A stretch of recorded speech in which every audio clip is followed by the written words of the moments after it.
가장 큰 두 주제를 이야기하려면 첫째는 교회이고 둘째는 그 교회에 하나님께서 맡기신 예수 그리스도의 복음이라고 하는 말씀을 여러 차례 드렸습니다. 초대교회를 통해서 세상의 복음이 선포가 되었습니다. 그리고 선포된 복음 앞에 항상 결과가 나타나는 것을 저희들은 사도행전을 통해서 확인해 볼 수가 있습니다. 그런데 그 결과가 한 가지가 아니라 항상 두 가지로 등장하는 것을 보게 됩니다. 그 두 가지 결과가 오늘 본문에 나오는 두 사람에 의해서 우리들에게 나타나고 있습니다. 빌립과 시몬이라고 하는 사람이 본문에 등장을 합니다. 둘 다 예수 믿었습니다. 둘 다 세례 받았습니다. 신앙생활을 하겠다고 결심한 사람들입니다.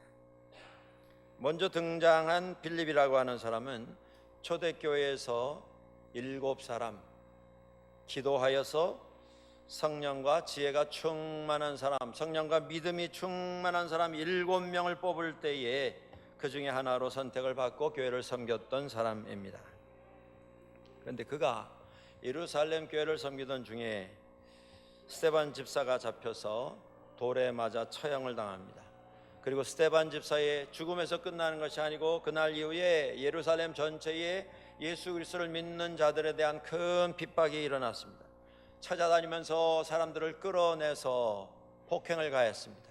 처형을 시켰습니다. 많은 사람들이 피 흘리며 죽어갔습니다. 그런 대규모 핍박이 있게 되자 예루살렘에서 믿음 생활하던 신앙생활하던 초대교인들은 어디론가 피해야 했습니다. 그래서 다 뿔뿔이 흩어졌습니다. 예루살렘 초대교회는 그야말로 능력이 있는 교회였습니다. 우리가 이미 성경 말씀에서 확인을 몇 차례 했습니다마는 많은 사람들이 주 예수 그리스도의 복음을 듣고 하나님께로 돌아왔습니다. 베드로가 설교했을 때에 믿고 돌아온 사람 3,000명이 돌아왔습니다. 한 번 설교를 듣고 5,000명이 회개하고 주님께로 돌아왔습니다. 수천 명, 수만 명이 함께 모이는 그러한 교회가 되었습니다. 그런데 한번 핍박이 일어나면서 바람이 불면서 모든 사람들이 각 곳으로 다 흩어져야 했습니다. 준비를 해서 흩어진 게 아닙니다. 계획을 세워서 방향을 정해서 흩어진 게 아닙니다. 살기 위해서 정신없이 도망을 쳐야 했습니다. 그 가운데 빌립 집사도 피난을 갔습니다. 사마리아로 갔습니다. 그가 사마리아에 무슨 계획이 있어서 그가 사마리아에 무슨 10년, 5년 계획을 세워서 그곳에 일을 추진하기 위해서 간 것이 아닙니다. 그저 복음 주신 것 들고 그 경황 속에 경황 없이 그냥 떠났습니다. 그냥 복음 주셨기에 순종해서 발걸음 닿는 대로 사마리아로 들어갔을 뿐입니다. 그런데 그를 통해서 사마리아의 대역사가 일어나고 있습니다. 여러분들 이게 중요합니다. 계획을 얼마나 세우고 연구를 얼마나 했는가. 물론 이런 과정도 필요하겠습니다만은 계획보다도 연구보다도 준비보다도 더 중요한 게 뭐냐면 순종입니다. 처한 위치에서 상황 속에서 최선을 다하면서 하나님께서 우리에게 맡겨주신 사명을 정성을 다해 감당하겠다라고 하는 순종. 사마리아는 유대 사람들이 가는 곳이 아닙니다. 사마리아 사람들은 유대인들로부터 차별을 받았습니다. 주전 722년에 아수르에게 나라가 망하면서 거기 있었던 주된 인물들은 아수르에 의해서 다 끌려나가서 강제 이주를 당했고 다른 지역에 살던 사람들을 또 끌고 들어와서 그곳에 이주를 시키므로 나라만 없어진 게 아니라 민족, 성도, 신앙도, 종교도, 유대교회의 전통도 다 사라져버렸습니다. 그 일 때문에 700여 년이 지난 예수 그리스도의 시대에 유대인들은 사마리아 사람을 인간 취급을 하지 않았습니다. 그런데 빌립이 사마리아를 간 것입니다. 복음 들고 사마리아와 땅 끝까지 가라. 다른 계획을 세운 게 아니고 순종하여 그 땅에 들어갔습니다. 거기 들어갔을 때의 빌립 집사의 마음이 얼마나 쓸쓸하고 외롭고 실망이 됐겠는가 우리는 짐작할 수 있습니다. 그 크고 웅장한 수천 수만 명이 모이던 교회에 7 집사 중에 하나로 너무 바쁘게 너무 의욕적으로 일을 했습니다. 그런데 다 흩어지고 다 헤어졌습니다. 들어간 곳이 사마리아인데 그곳에 예수 믿는 사람이 없었습니다. 그곳에 교회가 없었습니다. 유대 교회적인 문화도 전통도 살아있지 않았습니다. 그 마음에 실망, 좌절이 있었을 것입니다. 그러나 그는 깨달았습니다. 그 외롭고 그 실망스럽고 그 암담한 상황 속에서도 하나님은 여전히 역사하시며, 아니 그 어렵고 실망스러운 그 상황 속에서 순종하는 자를 통해서 더 크게 하나님께서는 하나님의 역사를 이루어 가시는 것을 깨닫게 되었습니다. 여러분, 우리 인생에서도 마찬가지입니다. 때로 힘이 빠지고 실망하고 좌절하고 어디론가 달아나고 싶고 어디론가 좀 숨어 들어가고 싶고 모든 것 다 좀 내려놓고 어디론가 없어져 버리고 싶은 이런 상황, 실망, 좌절, 마음의 고민, 아픔, 마음의 외로움, 그 속에서 우리가 깨달아야 할 것은 그 암담한 상황 속에서도 하나님은 여전히 나의 하나님이시며 나를 찾으시며 나를 통해서 하나님의 역사를 이루어 간다고 하는 것, 이걸 깨달아야 합니다. 사랑하는 여러분들, 삶 속에 어떤 상황에 서게 되시더라도 이걸 기억하십시오. 우리는 상황의 노예가 되서는 안 됩니다. 우리 주변 환경의 노예가 되서는 안 됩니다. 우리 감정의 노예가 되서도 안 됩니다. 숫자의 노예가 되서도 안 됩니다. 우리는 순종해야 합니다. 하나님의 부르심에 순종하는 사람을 오늘도 하나님은 사용해 주십니다. 순종이라고 하는 것이 무엇이겠습니까? 순종하는 사람도 준비해야 합니다. 연구해야 합니다. 깊이 생각해야 합니다. 그러나 순종의 가장 기본적이고 중요한 내용은 뭐냐면 내 뜻대로 마옵시고 아버지의 뜻대로 하옵소서. 그렇습니다. 그것이 순종입니다. 힘들지만 어렵지만 괴롭지만 하나님이 원하시는 것이 이것임을 알기에 우리는 그 일을 해야 합니다. 할 수 있어야 합니다. 그것이 빌립의 신앙의 모습이었습니다. 두 번째 사람이 등장합니다. 또 한 사람은 시몬이라고 하는 인물입니다. 그는 나중에 예수 믿은 사람입니다. 예수 믿기 이전에 그는 요즘 말로 하면 무당이었습니다. 오늘 본문 8절에 이런 말이 나옵니다. 그 성에 시몬이라 하는 사람이 전부터 있어서 마술을 행하여 사마리아 백성을 놀라게 하며 자칭 큰 자라 하니, 그저 간단한 눈속임이 아니라 손재주가 아니라 뭔가 이 시몬이라고 하는 인물에게 영적인 능력이 있었던 것 같습니다. 뭔가 사람들이 깔볼 수 없는, 그 앞에 오면 다 고개를 숙일 수밖에 없는 특별한 능력이 있었던 것 같습니다. 그것을 행하면서 사람들을 놀라게 하고 사람들의 두려움의 대상이 되었습니다. 그리고 나 같은 사람이 이 성에 또 있는가, 자랑을 하더라도 그곳에 반론을 제기할 사람이 없는 위치에까지 올라갔습니다. 10절에 이어지는 말씀에서 낮은 사람부터 높은 사람까지 다 그를 따르며 이르되 이 사람은 크다 일컫는 하나님의 능력이라. 하나님을 믿지도 아니하는 사람에 대해서 이건 사람의 힘으로 할 수 있는 일이 아니다, 이건 하나님 주신 능력 받은 사람만 할 수 있다, 그렇게 고백을 한 것입니다. 초기 교회에, 기독교회에 사마리아 지역 출신 저스틴이라고 하는 이름을 가진 순교자는 이 시몬에 대해서 이렇게 기록을 남겼습니다. 사마리아 사람 시몬은 마술의 큰 능력을 행했고, 그래서 대부분의 사마리아 사람들 뿐만 아니라 몇몇의 로마 사람들로부터도 신 중에 한 명으로 여김을 받고 숭배를 받았다. 무당은 무당이었는데 아주 신통력이 뛰어난 용한 무당이었다, 그 말씀입니다. 높고 낮음을 떠나서 사람들이 다 그 사람 실력을 인정하고 그 사람 앞에 와서는 고개를 들지 못했습니다. 뭔가 두려운 능력이 있는 것을 인정을 했다는 그런 말씀입니다. 그리고 그의 능력이 그에게 다른 사람들의 인정을 받게 했을 뿐만 아니라 다른 사람들을 조종할 수 있는, 시몬의 말이면 사람들이 들을 수밖에 없는 그런 특권을 가져다 주었고, 그 특별한 능력을 사용해서 그는 많은 돈을 끌어모으는 자리에 서 있었던 사람입니다.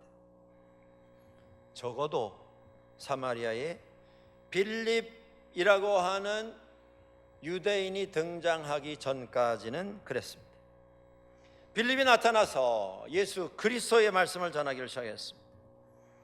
그런데 그가 말씀만 전한 게 아니라 그가 행하는 기적과 그가 행하는 표적이 사람들을 놀라게 했습니다. 8장 앞부분을 읽어보시면 거기 빌립의 사역 가운데 이런 내용들이 소개가 됩니다. 더러운 귀신들이 쫓겨나갔습니다. 안전뱅이가 일어나고 중풍병자가 치유를 받았습니다. 세상 사람들이 보지 못했던, 듣지도 못했던 기적들이 눈앞에서 일어나게 되었습니다. 그리고 그의 복음 전도와 그의 기적 행하는 일을 통해서 사마리아 온 성이 크게 기뻐했다라는 말이 나옵니다. 사람들이 나와서 함께 믿음으로 돌아왔습니다. 복음을 받아들이고 세례를 받았습니다. 용한 무당 시몬이 보기에도 자기가 행했던 기적, 이건 아무것도 아닌 것을 인정할 수밖에 없는 그런 상태가 되었습니다. 이 세상에도 능력 따라서 순서가 정해집니다. 이 세상에도 차등이 있습니다. 차이가 있다는 것입니다. 자기보다 능력이 큰 사람 앞에 고개를 숙이는 것이, 그것이 예의고 그것이 상식입니다. 자기보다 더 큰 능력을 행하는 빌립 앞에 무릎을 꿇었습니다. 13절 말씀에 그도 믿고 세례를 받았다. 그렇습니다. 빌립도 믿었고 시몬도 믿었습니다. 그날 이후로 빌립을 따라다니면서 그가 행하는 기적을 통해서 그는 계속 충격을 받습니다. 감동을 받습니다. 저 빌립의 저 능력, 저걸 좀 내가 어떻게 좀 나누어 가질 수는 없겠는가, 부러움을 품기를 시작했습니다. 그런데 며칠 지나자 더 큰일이 일어났습니다. 예루살렘에서 두 사람이 도착을 했는데 그 두 사람이 와서 행하는 사역을 보니까 이제까지 빌립 집사가 행하던 기적은 어린아이가 행하던 일과 같이 차이가 나는 놀라운 기적들이 벌어지는 것을 보게 되었습니다. 베드로와 요한이 파송을 받고 와서 그곳에 와서 손을 얹어 안수하며 기도했을 때에 성령이 그 위에 임하시는 놀라운 광경이 연출이 되었습니다. 오순절날 성령이 임하셨을 때에 모든 사람들이 다 이것이 하나님의 놀라운 능력이다 인정할 수밖에 없는 그러한 현상이 재현된 것으로 우리가 생각해 볼 수 있습니다. 그때에 시몬이 나도 이것을 가지면 좋겠다, 이런 마음을 가지게 됩니다. 여러분들, 이 시몬의 마음을 우리가 정확하게 지적을 할 필요가 있습니다. 그가 원했던 것은 성령의 역사로 이루어지는 능력, 그걸 원한 것이 아니라 베드로와 요한이 베푸는 그 능력을 행사하는 기술, 그것을 원했던 것입니다. 이 능력만 있으면 나도 손을 얹을 때 사람들이 넘어지고 쓰러지고 하나님의 나라를 체험하고 눈이 열려서 환상을 보고 주님의 음성을 듣고 완전히 변화되는 삶을 사는 그런 능력을 나도 갖게 해주시오. 그리고 그가 요청을 합니다. 제가 다른 건 몰라도 돈은 많습니다. 제가 돈을 드릴 테니 얼마가 되든 원하는 대로 내가 낼 테니 그 권능을 나에게도 주어서 내가 안수하는 사람에게마다 성령이 임하게 해주시오. 성경에 보시면 하나님의 은혜, 하나님의 능력을 돈으로 살려고 했던 인물이 두 명이 나옵니다. 하나는 발람이라고 하는 구약에 나오는 인물이고 또 한 인물은 오늘 본문에 나오는 시몬이라고 하는 인물입니다. 시몬, 영어로 사이먼입니다. 그래서 생겨난 영어 단어가 있습니다. 시몬, 머니, 이게 두 개가 합쳐서 사이머니라고 하는 단어가 생겼습니다. 이 사이머니는 성직 매매라고 하는 뜻을 가지고 있습니다. 돈 내고 하나님께서 주시는 그 직분을 사서 소유하려고 했던 것입니다. 세상에 소위 무당이라고 하는 무속인이라고 불리는 사람들이 하는 여러 가지 행사 가운데 내림굿이라고 하는 굿이 있습니다.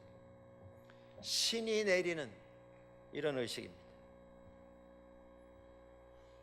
시몬은 성령의 역사를 이런 신내림, 뭔가 영적인 신이 와서 그 능력을 발하게 해주는 어떤 그런 대상으로 생각을 했던 것 같습니다. 중요한 것이 이것입니다. 시몬은 성령님에 대해서는 전혀 관심이 없었습니다. 그가 누구이신지도 몰랐고 알고 싶지도 않았습니다. 그가 원하는 건 손을 얹으면 성령 때문에 쓰러지는 사람, 어떻게 하면 무슨 기술로 그 성령을 부릴 수 있는가, 그걸 원한 것입니다. 성령님을 원한 것이 아니고 성령을 부리는 기술을 원했던 것입니다. 성령님의 음성에 어떻게 하면 내가 그 음성을 알아듣고 순종할 것인가, 이것에 관심 가진 것이 아니고 내가 이것을 행할 때에 사람들이 나를 얼마나 두려워하고 얼마나 놀라게 될 것인가, 내가 하는 말에 사람들이 얼마나 말을 잘 듣는 순종하는 자들이 될 것인가,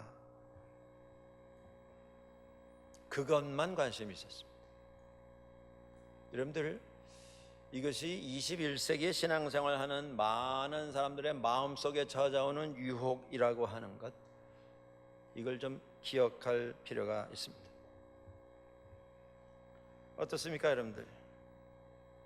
나는 성령을 소유하고 싶다라고 하는 그런 마음을 갖고 계십니까? 아니면 나는 성령님에게 소유된 사람으로 성령님의 인도하심을 순종하여 살아가는 사람이 되고 싶다. 둘 중에 어느 마음을 갖고 계십니까? 성령에 순종하기를 원하십니까? 아니면 내가 성령을 부려서 성령을 순종을 시키기를 원하고 있지는 않습니까? 일전에 뉴스에서 한국에서 크게 논란이 되고 있는 한 굉장히 많은 사람들이 모여있는 이단교회의 무슨 특별 집회 모습을 보여주는 걸 잠깐 본 적이 있습니다. 엄청나게 큰 교회입니다. 엄청나게 많은 사람들이 모여 있습니다. 그런데 그 교회가 이단 종파로 아주 그렇게 확인이 된 교회입니다. 교회가 아닙니다. 사실은 이름만 그냥 하나님 붙여놓고 자기 하고 싶은 일 하는 그런 곳이었습니다. 그런데 그 모이는 모임의 지도자라고 하는 분이 성령의 능력에 뛰어난 분이다, 이렇게 소문이 났습니다. 제가 보았던 그 장면에 이런 장면이 있었습니다.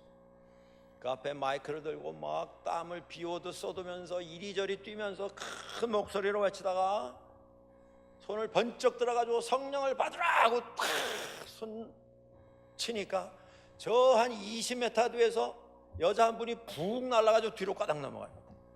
사람들이 뭐 와 할렐루야 야단이 났습니다. 손을 들어서 한번 확 휘두르니까 이쪽에 앉았던 분들이 마치 늦여름 태풍에 벼 이상 넘어가도 확 넘어갔습니다. 돌아서면서 이쪽으로 치니까 또 이쪽에 있는 분들이 뒤로 벌러덩 다 넘어갔습니다. 사람들이 와, 대단한 능력이다. 여러분들, 여기서 우리가 정확하게 기억해야 할 부분이 있습니다. 성령은 그렇게도 역사하십니다. 하실 수 있습니다. 그러나 중요한 것은 20m를 날아갔든 30m를 공중에 떴다가 다시 내려왔든 몇 명이 거기 모였든 상관없이 우리가 봐야 할 부분은 이것입니다. 내가 성령의 직격탄을 맞아서 한 20m 붕 떴다가 떨어져서 나는 그 현장에 내가 주인공이었다 고백하는 분이 있다면 우리가 묻고 싶은 건 이겁니다. 그래서 20m 올라갔다 내려와서 달라진 게 무엇입니까? 그렇게 손짓할 때 벼 이상 넘어지듯이 단체로 넘어갔는데 그렇게 넘어가서 내가 하나님 앞에 얼마나 더 사랑하며 얼마나 더 순종하며 얼마나 더 신실한 믿음의 열매를 맺는 삶을 내가 살게 되었습니까? 뭐가 달라졌냐는 말씀입니다. 와장창 다 넘어갔는데, 그리고 집에 갔는데, 그리고 흥분의 도가니 속에 있다가 집에 갔는데 한 일주일 지나니까 뭔가 또 쓸쓸합니다. 뭔가 좀 답답합니다. 뭔가 좀 시원하지 않습니다. 그래서 한 번 더 넘어지면 좋겠다. 그래서 그 다음 주말에 또 그 장소를 가야 한다면 그건 성령의 역사가 아닙니다. 그건 성령을 핑계해서 사람 넘어뜨리는 기술을 공연하는 놀이터일 뿐입니다. 그건 장난입니다. 그건 유희일 뿐입니다. 시몬이 원했던 게 이겁니다. 성령이 누구이신가? 그 성령의 역사를 통해서 성령은 우리에게, 나에게 뭐라고 말씀하시는가? 이거는 전혀 관심이 없었습니다. 그냥 내가 성령을 부릴 수 있으면 좋겠다. 그때 베드로가 그를 책망하면서 선언했습니다. 네가 하나님의 선물을 돈 주고 살 줄로 생각하였으니 내 은과 함께 망할지어다. 무서운 말씀입니다. 내 돈이 너와 함께 망할 것이고 내가 하나님 앞에서 내 돈과 함께 망할 것이다. 빌립의 문제는 뭐였습니까? 그는 순종하며 하나님 앞에 나갔던 사람입니다. 시몬의 문제는 뭡니까? 그도 예수 믿는다고 믿었지만 시몬은 예수 믿은 다음에 하나님 앞에서 옛 버릇, 옛 사람을 그냥 가진 채 순종이 아니라 성령을 순종시키려고 하는 이런 관점에서 신앙생활을 하겠다고 나선 것, 이것이 문제였습니다. 내가 이것만 가지면 더 큰 권력을 누리게 될 것이다. 이것만 가지면 나는 돈을 더 많이 벌게 될 것이고 이것만 가지면 나는 사람들에게 영향력을 미칠 수 있게 될 것이다. 예수 믿은 다음에도 우리 가운데 옛사람, 옛 버릇, 옛 생각, 옛 기준이 그대로 남아있는 경우가 너무 많습니다. 여러분들, 예수를 믿기는 믿었는데 내가 살아오면서 내 삶에 중요하다고 생각하는 그 여러 가지 것 가운데 하나로 예수님 이름이 그냥 추가만 되었을 뿐입니다. 내가 살아가는 삶의 방법 가운데 하나님이 그냥 하나 더 추가가 되었을 뿐입니다. 그런 모습으로 신앙생활하면 그 옛 모습 그냥 가진 채 예수 믿는 거 하나만 더 추가된 상태로 살아가면 삶에 위기가 닥쳐올 때 결국 옛사람이 나를 통해서 터져 나오게 되어 있습니다. 극한 상황 속에서 하나님도 내 다음입니다. 예수님 별것 아닙니다. 내가 먼저 살고 봐야 되겠습니다. 어려운 상황 속에서 눈 한번 질끈 감고 그냥 그 행동 해버리는 것입니다. 부끄러움은 잠깐이고 이 일을 통해서 얻을 수 있는 유익은 영원하다. 그런 옛사람의 논리를 가지고는 그거밖에는 할 것이 없습니다. 결국 주 뜻대로 마옵시고 내 뜻대로 하옵소서. 그냥 하던 대로 사는 것입니다. 여러분들, 신앙이란 순종입니다. 그 결과 우리는 둘 중에 하나를 할 수밖에 없습니다. 신앙 안에서 결단하여 달라진 삶을 살든지, 아니면 신앙이라고 착각하면서 이전의 삶을 계속 살든지, 둘 중에 하나입니다. 둘 다는 할 수 없습니다. 나는 어떤 모습으로 살아가고 있습니까? 내 신앙의 모습은 어떤 모습입니까? 시몬이 이 돈에 대해서 집착을 했던 이유는 이것입니다. 돈은 권력이다, 능력이다. 그게 옛사람의 철학 아닙니까? 이 세상이 우리에게 오늘도 강조하며 2000년이 지난 오늘도 이 세상의 중심 철학이 그것 아닙니까? 리처드 포스터라고 한 사람이 쓴 책 가운데 돈, 성, 그리고 권력이라고 제목이 붙은 책이 있습니다. 그 책에서 이 포스터는 이런 말을 합니다. 그리스도인들이 이 물질에 대하여, 돈에 대하여 착각하는 게 있다.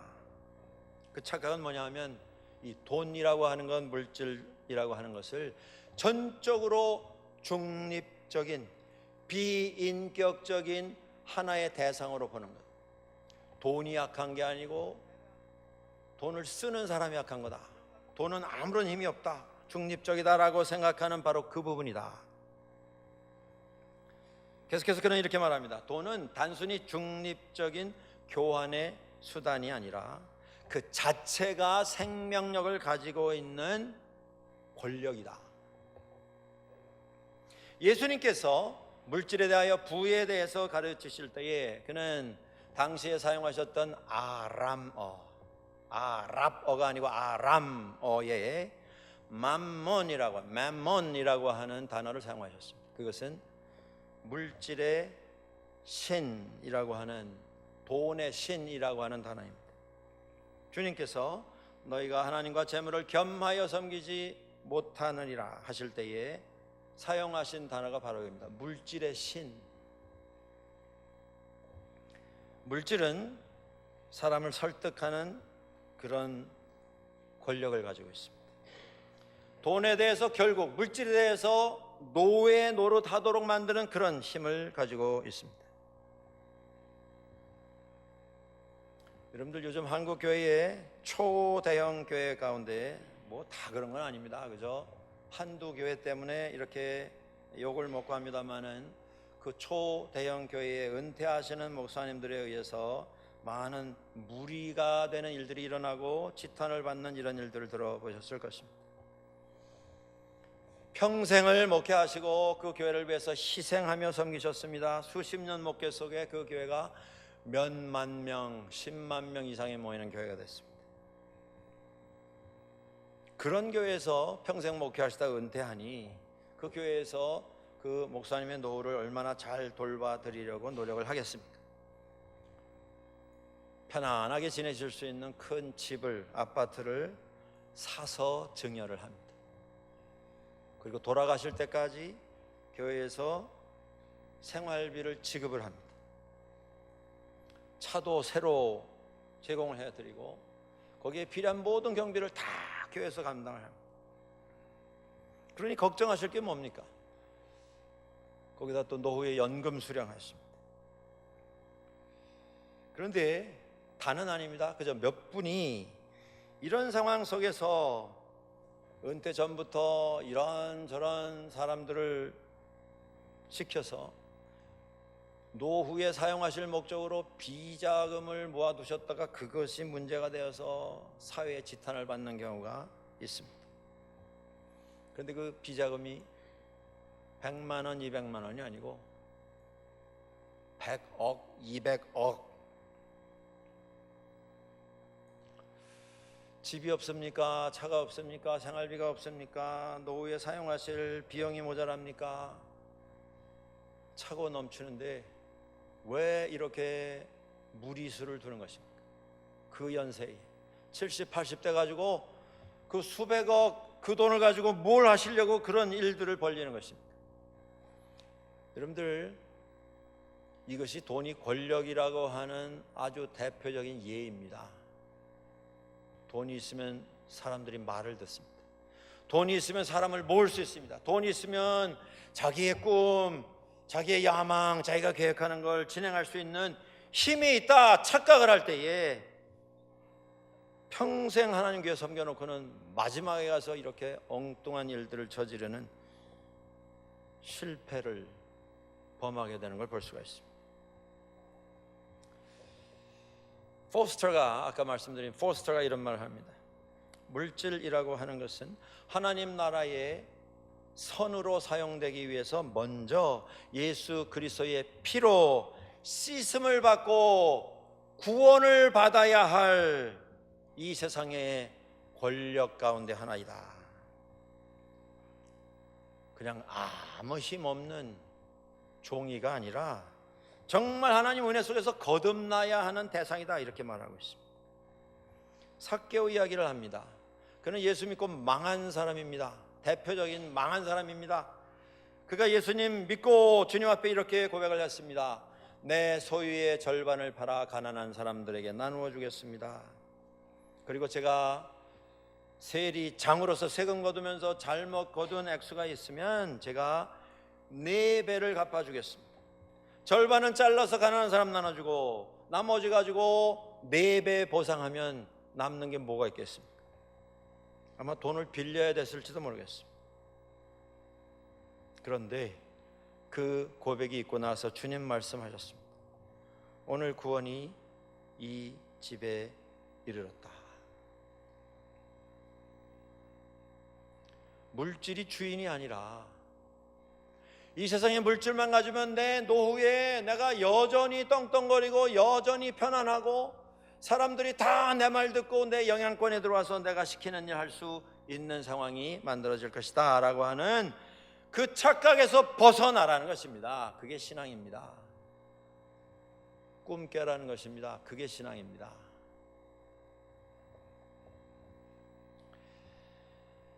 예수 그리스도를 우리의 삶의 장식 중에 하나로 놓고 살면서 내가 하고 싶은 일, 내가 하고 싶은 말 다 하는 삶이 복된 삶이 아닙니다. 하나님은 결코 수단이 될 수 있는 분이 아닙니다. 하나님은 우리의 삶의 이유이며 목적이 되시는 분입니다. 예수 그리스도는 구원으로 나아가는 통로, 어떤 방법이 아니라 구원의 열사가 되시는 구원이신 분이십니다.